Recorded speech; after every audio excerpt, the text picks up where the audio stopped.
اعوذ باللہ من الشیطان الرجیم بسم اللہ الرحمن الرحیم الحمد للہ رب العالمین والصلاة والسلام علی اشرف الانبیاء والمرسلین وآلہ الطیبین الطاہرین اما بعد۔ تمام حاضرین اور مومنین کی خدمت میں السلام علیکم ورحمۃ اللہ وبرکاتہ۔ عزیزان، ایک بار پھر ہم آپ کی خدمت میں حاضر ہوئے ہیں۔ ہمارا آج کا موضوع گفتگو صدقہ اور اس کی اہمیت۔ صدقہ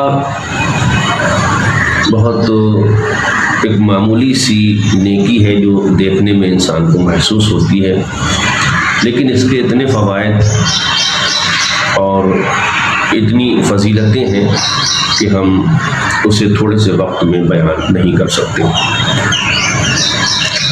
اللہ چاہتا ہے کہ میرا بندہ نیکی کرے اور میرا بندہ بندوں سے کسی نہ کسی شکل میں مربوط رہے، تو صدقہ بندوں سے مربوط ہونے کا ایک بہترین طریقہ بھی ہے۔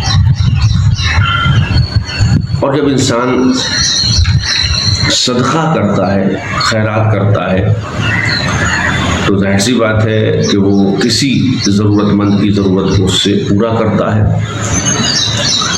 اور کسی ضرورت مند کی ضرورت کو پورا کر دینا اللہ کو بہت زیادہ پسند ہے۔ چنانچہ حضرت علی امام حسن علیہ السلام ارشاد فرماتے ہیں کہ اگر کوئی شخص کسی حاجت مند کی حاجت اور ضرورت مند کی ضرورت کو پورا کر دیتا ہے تو گویا 1 مہینے کے اعتکاف سے زیادہ بہتر ہے۔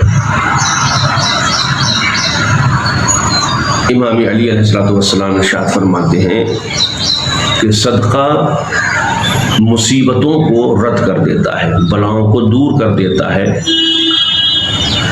اللہ کے عذاب کو بھی انسان سے دور لے جاتا ہے۔ یہ صدقے کے اعتبار سے بہت بڑی بات ہے جو مولائے متقیان حضرت علی علیہ السلام نے ارشاد فرمائی۔ یہ بلاؤں کو اور حادثات کو انسان سے دور کر دیتا ہے، یہ انسان کے رنج و غم کو دور کرتا ہے، اسے سرور اور مسرت عطا فرماتا ہے۔ یہ بہت اہم بات ہے اور بہت بڑی بات ہے۔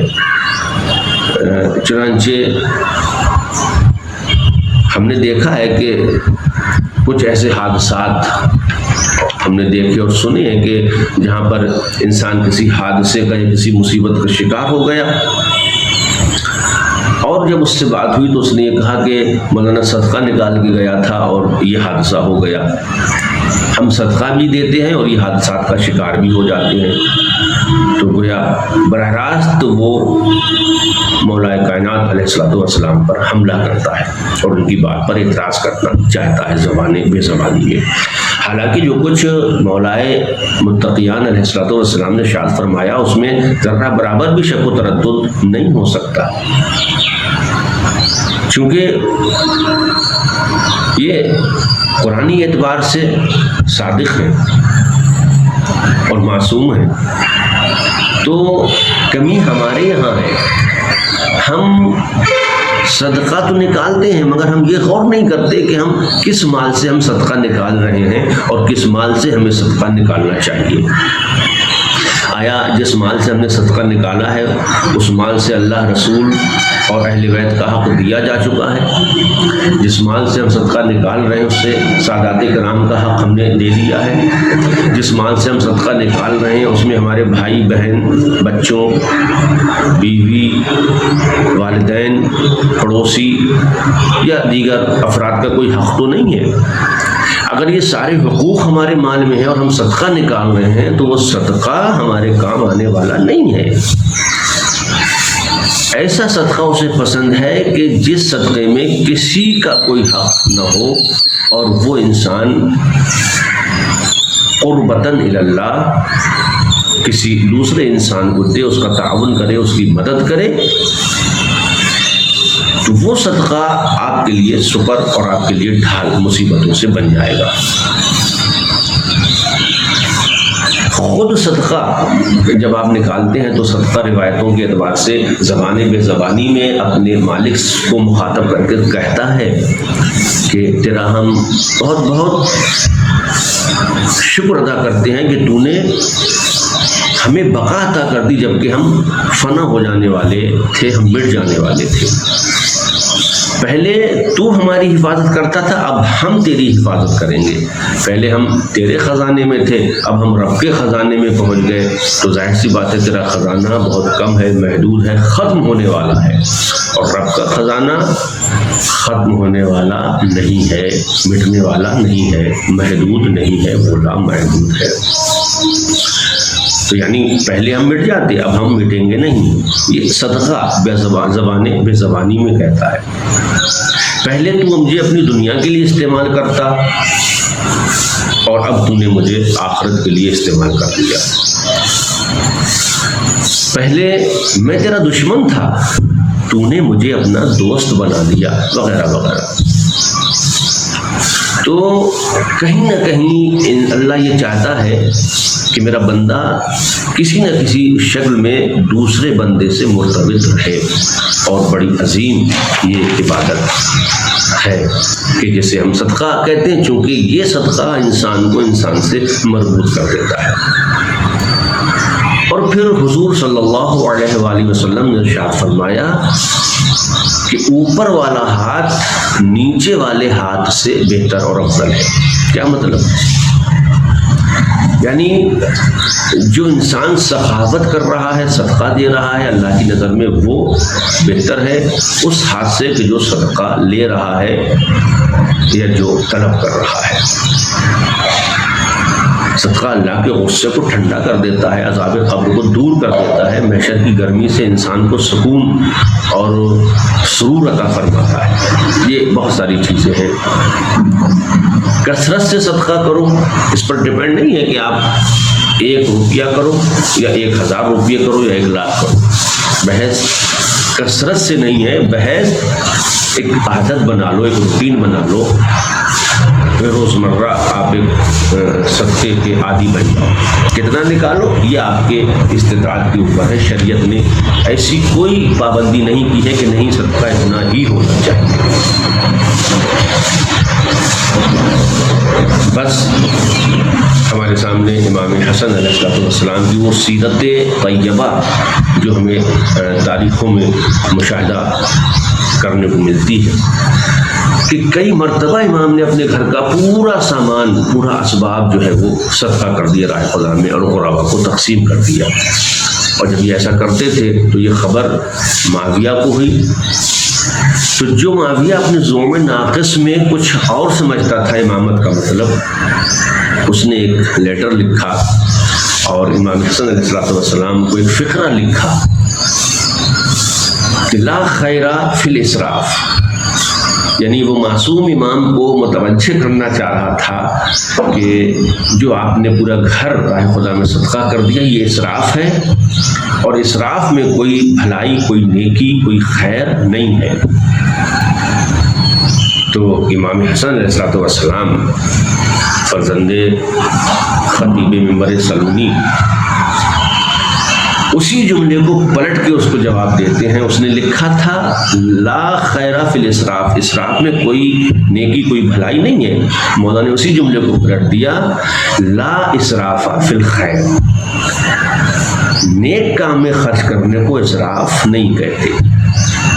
تو یہ سمجھتا ہے کہ ہم نیکی میں خرچ کریں گے تو وہ اسراف ہوگا، فضول خرچی ہوگی، اور ہم یہ سمجھتے ہیں جو کچھ اس کی راہ میں خرچ کر دیں گے وہ خزانے پروردگار میں محفوظ ہو جائے گا۔ زیادہ طولانی بیان نہ ہو جائے اس لیے ہم ایک روایت آپ کی خدمت میں اور عرض کر دیں اور اپنی گفتگو کو ختم کریں۔ امام حسن ہی علیہ السلام کے حوالے سے یہ روایت ہے کہ معاویہ نے ایک شخص کو بھیجا امام کا امتحان لینے کے لیے، بہت سارے سوالات اس سے کروائے، اور وہ مرد شامی جب آیا تو وہ سوال کرتا، اس سے پہلے مولا نے فرمایا کہ میں تیرے سوالات کے جواب دوں یا پھر وہ سوالات بھی بتاؤں کہ جو تو ذہن میں مجھ سے پوچھنے آیا ہے۔ تو ظاہر سی بات ہے وہ گھبرا گیا اور اس نے کہا یا رسول اللہ آپ بتائیے. تو مولا نے اس کے سوالات بھی نقل کیے اور اس کے جوابات بھی اسے مرحمت فرمائے. بہت سارے سوالات اس کے تھے، مولا نے جواب دیا، لیکن سارے سوالات اور جوابات ہمارا دہرانا مقصد نہیں ہے، صرف اپنے موضوع کے متعلق جو بات ہم عرض کرنا چاہتے ہیں وہ آپ کی خدمت میں پہنچ جائے، یہی ہمارا منشا ہے. مولا نے فرمایا کہ تو 10 ایسی چیزیں ہم سے پوچھنے آیا ہے کہ جسے اللہ نے ایک کو دوسرے کے اوپر وزنی اور مضبوط ترین خلق کیا ہے. تو اس نے ہاتھوں کو جوڑا، کہا آپ مجھے وہ 10 چیزیں بتائیے کہ جنہیں اللہ نے ایک کو دوسرے پر مضبوط اور وزنی اور اہم قرار دیا ہے. تو مولا مسکرائے اور مسکرانے کے بعد فرمایا اللہ نے جو وہ 10 چیزیں خلق کی کہ جو ایک دوسرے سے مضبوط ہے، ایک دوسرے سے اہم ہے، ایک دوسرے پر سخت ہے، وہ اللہ نے پتھر کو سب سے زیادہ مضبوط بنایا. لیکن پتھر سے بھی زیادہ مضبوط اللہ نے اس لوہے کو بنایا کہ جو لمحوں میں پتھر کو ریزہ ریزہ کر کے بکھیر دیتا ہے. پھر فرمایا کہ اللہ نے لوہے کو مضبوط ترین بنایا، لیکن لوہے سے زیادہ مضبوط ترین اللہ نے آگ کو خلق کیا جو لمحوں میں لوہے کو پگھلا کے پانی کی شکل میں بہا کے لے جاتی ہے. پھر اس کے بعد فرمایا کہ آگ کو اللہ نے مضبوط اور سخت بنایا، مگر آگ سے بھی زیادہ مضبوط اللہ نے اس پانی کو بنایا کہ جو لمحوں میں آگ کو راکھ کی شکل میں تبدیل کر دیتا ہے. اور پھر مولا نے فرمایا کہ اس پانی سے بھی زیادہ سخت اللہ نے اس بادل کو بنایا کہ جو پانی کو اپنی آغوش میں لے کر مشرق اور مغرب کی سیر کرتا رہتا ہے. پھر ارشاد فرمایا کہ اس بادل سے بھی زیادہ سخت ترین مضبوط ترین اللہ نے ہوا کو بنایا کہ جو ہوا اپنے دوش پر بادلوں کو لے کر سیر کراتی ہے. پھر ارشاد فرمایا کہ اللہ نے ہوا سے بھی مضبوط ترین سخت ترین اس فرشتے کو خلق کیا کہ جو جب حکم دیتا ہے تو ہوا چلتی ہے اور جب حکم دیتا ہے تو ہوا ساکت ہو جاتی ہے. پھر اس کے بعد مولانا نے ارشاد فرمایا اس فرشتے سے بھی زیادہ اللہ نے مضبوط ترین موت کو بنایا کہ جو فرشتے کو بھی آ جائے گی اور وہ بھی موت کا مزہ محسوس کرے گا. پھر اس کے بعد مولا ارشاد فرماتے ہیں اس موت سے بھی زیادہ سخت ترین مضبوط ترین اللہ نے ملک الموت کو بنایا کہ جو اس فرشتے کی جو موت کو بنایا جو ملک الموت کی بھی روح قبض کرے گی اور اس کو بھی موت آ جائے گی. یعنی اس فرشتے سے بڑا مضبوط ملک الموت جو اس فرشتے کی روح قبض کرے گا، اور ملک الموت سے زیادہ مضبوط ترین اللہ نے اس موت کو بنایا کہ جو ملک الموت کو بھی آئے گی. اور پھر مولا مسکرائے اور مسکرا کر ارشاد فرمایا ملک الموت کو بھی موت آئے گی تو موت سے بھی زیادہ مضبوط اللہ نے اس صدقے کو اس نیکی کو رکھا کہ جو آئی ہوئی موت کو بھی انسان کی ٹال دیتا ہے. اللہ اکبر. آپ نے محسوس کیا کہ ایک صدقہ کہ جس میں کسی کا کوئی حق نہ ہو وہ اگر ہم راہ خدا میں صرف کرتے ہیں تو وہ ہماری موت کو بھی ٹال دیتا ہے اور اللہ ہمیں حیات عطا فرماتا ہے. تو جب پاک اور صاف مال کے 1 روپے میں اتنی طاقت اور قوت ہے کہ وہ ہماری موت ٹال دیتا ہے، ہمارا عرصہ حیات وسیع کر دیتا ہے، تو پھر ظاہر سی بات ہے اگر ہم خلوص دل سے اور قربتاً الی اللہ ہر نیکی اس کی بارگاہ میں انجام دیں تو ہماری پاور، ہماری جو ہے وہ صورتحال ہی تبدیل ہو جائے گی اور گویا اللہ ہمیں اپنا محبوب بنا دے گا.